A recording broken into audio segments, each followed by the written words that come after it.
Hi guys, నేను మీ Shafi. Guys, ఇంకో కొత్త కథతో మీ ముందుకు వచ్చిన.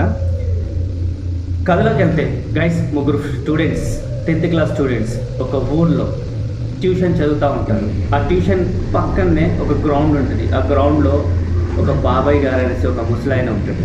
అయితే అందులో గ్రౌండ్లో ఒక చిన్న ఇల్లు, ఒక రూము, తర్వాత పైన ఇంకో రూమ్. అయితే ఆ రూమ్ బందే ఉంటుంది. కింద ఉన్న రూమ్లో బాబాయ్ అనే ఓల్డ్ మ్యాన్ జంతువు చర్మంతో స్వెటర్స్ అవి తయారు చేస్తూ ఉంటారనమాట. అయితే ఆ గ్రౌండ్లో పిల్లలు వచ్చి ఆడుకుంటూ ఉంటారు. ఆ ముగ్గురు కూడా ఆడుకుంటూ ఉంటారు. గ్రౌండ్ వెనకాల ఒక శ్మశాన వాటిక ఉంటుంది. అయితే అక్కడ వచ్చిపోవడం వీళ్ళకి అలవాటు. ఆ తర్వాత ఆ ముగ్గురు ఆ గ్రౌండ్లోకి వచ్చిన తర్వాత ఒకరోజు బాబాయ్ ఉండరు. ఆ గ్రౌండ్లో ఒక రేగికాయ చెట్టు ఉంటుంది కదా, అది ఉంటుంది. అయితే ఆ కొమ్మని కోద్దామనేసి ఆ రాయి తీసుకొని ఆ రేగికాయలు కోద్దామనేసి కొట్టనికి పోతే పక్కన ఉన్న రూమ్లో లాక్ వేసి ఉంటుంది. బాబాయ్ ఉండడు, కానీ సౌండ్స్ వస్తూ ఉంటాయి. అయితే ఈ సౌండ్స్ ఏంటి, బాబాయ్ లేడు కదా, లాక్ వేసి ఉందనేసి ఆ దగ్గరికి పోయి బాబాయ్ అని పిలిస్తే లోపల ఎవరుండరు, కానీ పని చేసినట్టుగా సౌండ్స్ వస్తూ ఉంటాయి. అదే చూసి వాళ్ళు కంగారు పడి బయటికి వచ్చేస్తారు. వామో ఏదో ఉన్నదని బయటికి వచ్చేసరికి గేట్ దగ్గరకు వచ్చేసరికి బాబాయ్ని అడుగుతారు. అటు నుంచి బాబాయ్ గేట్ దగ్గర నిల్చొని వాళ్ళు చూస్తారన్నమాట. బాబాయ్ అటు నుంచి వస్తూ ఉంటాడు. అయితే బాబాయ్ని అడుగుతారు, ఏది బాబాయ్ నువ్వు లేవు, లాక్ వేసి లోపల సౌండ్స్ వస్తున్నాయంటే బాబాయ్కి తెలుసని అక్కడ వెనకాల శ్మశాన వాటిక ఉన్నది. పైన జిన్నాత్ అనేసి ఒక జీవులు ఉన్నారు, కనిపించిన జీవులు ఉన్నారు. ఆ జీవులు అక్కడ ఉన్నాయనేసి బాబాయ్కి తెలుసు. అందుకని పిల్లల్ని రావద్దనేసి అక్కడ చెప్తా ఉంటాను అనమాట. నేను లేనప్పుడు ఎప్పుడు రావద్దు అనేసి. అయితే వాళ్ళని సరి చెప్పేసి పంపించేస్తాడు. ఎక్కడ భయపడతారు అనేసి వాళ్ళు వెళ్ళిపోతారు. అయితే బాబాయ్ అక్కడ ఉంటాడనమాట, ఒంటరిగా ఉంటాడు. ఫ్యామిలీ ఏమి ఉండరు. సో బాబాయ్ లేనప్పుడు అట్లనే ఆడుకుంటా ఇద్దరు ఫ్రెండ్స్ రాలేదు. ఆ అబ్బాయి వచ్చాడు ముగ్గురులలో. ఆ అబ్బాయి వచ్చేసి తొందరగా వచ్చినా కదా బాబాయ్ని కలిసిపోదామని లోపలికి వెళ్తాడు. గేట్ తెరిచి లోపలికి వెళ్ళగానే ఎవరుండరు, బాబాయ్ కూడా ఉండడు. ఆ రూమ్ దగ్గరికి వెళ్ళేసి బాబాయ్ అని పిలిస్తే ఎవరు రారు. అయితే పైన అప్స్టేర్ పైన ఉండే ఇంట్లో ఒక అబ్బాయి వింత ఆకారంతో అక్కడ నిల్చొని ఉంటాడు. అబ్బాయి అంటే ఆ అబ్బాయి సైజ్ అంతా ఉంటాడు. వాయిస్ అయితే మనుషులదే. చిన్న బాబు, 10th క్లాస్ బాబు అంటే వాళ్ళ ఏజ్దే. పిలుస్తాడనమాట, ఆడుకుందాం దా అనేసి.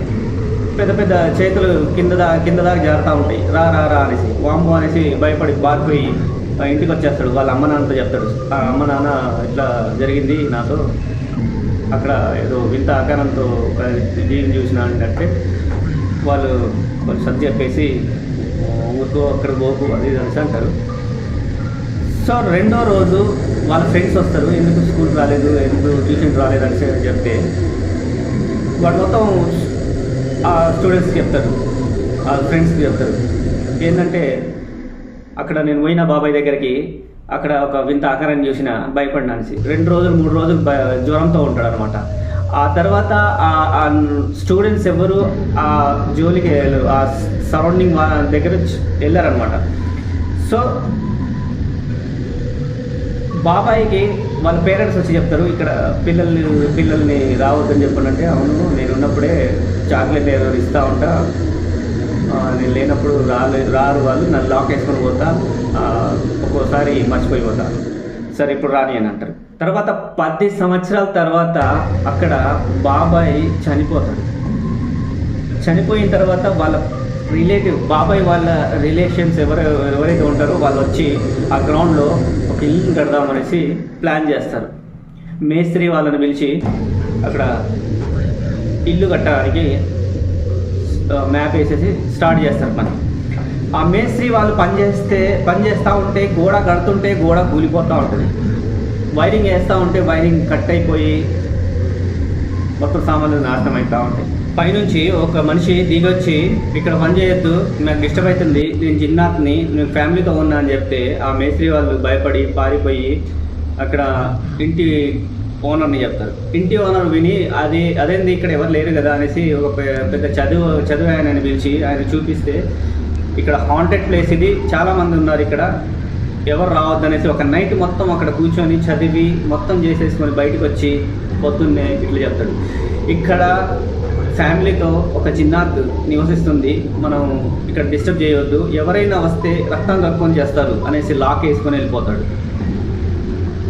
అప్పటి నుంచి ఇప్పటి వరకు ఆ ఫ్యామిలీ ఎవరైతే ఉన్నారో అక్కడ ఊరోళ్ళు ఉన్నారో అక్కడ ట్యూషన్స్ వాళ్ళు పిల్లలు వాళ్ళు ఆ గ్రౌండ్కి వెళ్ళలేదు, ఆ ఇంట్లో ఎవరు పోలేదు. అప్పటి నుంచి ఇప్పటి వరకు బంద్ ఉంది. అయితే గైస్, ఈ స్టోరీ నచ్చితే లైక్ చేయండి, షేర్ చేయండి, సపోర్ట్ చేయండి. ఇంకో సరికొత్త కథతో మీ ముందు ఉంటా.